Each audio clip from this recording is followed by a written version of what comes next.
प्रेम की खराब हवा। नई गोपी और श्याम सुंदर की एक झलक। वृंदावन में एक नई बेली बहू आई। वह सुंदर, भोली और बिल्कुल निष्कपट थी।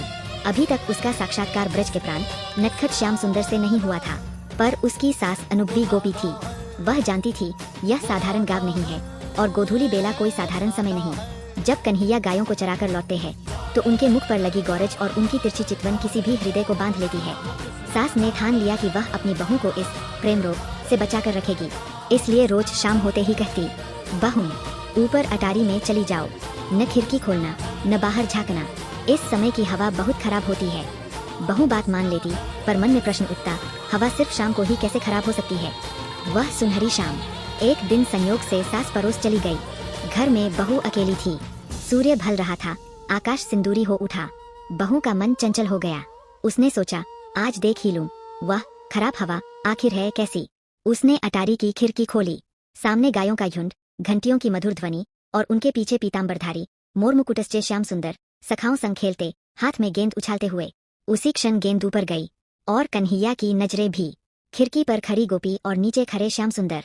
दृष्टि मिली और सृष्टि बदल गई। वह क्षण नहीं, युग था। शरीर वही था, पर भीतर का संसार कृष्ण में हो चुका था। प्रेम का उन्माद। कन्हैया तो आगे बढ़ गए, पर गोपी की सुधबुध जाती रही। वह ओढ़नी कमर में बांध खुले बालों में नाचती हुई आंगन में उतर आई। जिसे देखती उसी में कृष्ण दिखते। सास लौटी तो घबरा गई। जेठ आए, उन्हें भी वही पुकार। ससुर आए, उन्हें भी वही रूप। घर में कोहराम मच गया। वैद्य नहीं, वही वैद्य।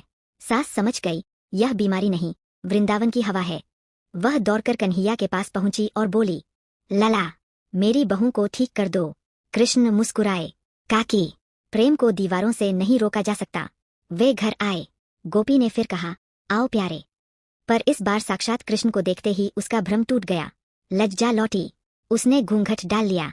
चेतना लौट आई। कन्हैया की सीख। जाते जाते कृष्ण ने हंसकर कहा, काकी, दरवाजे बंद मत किया करो।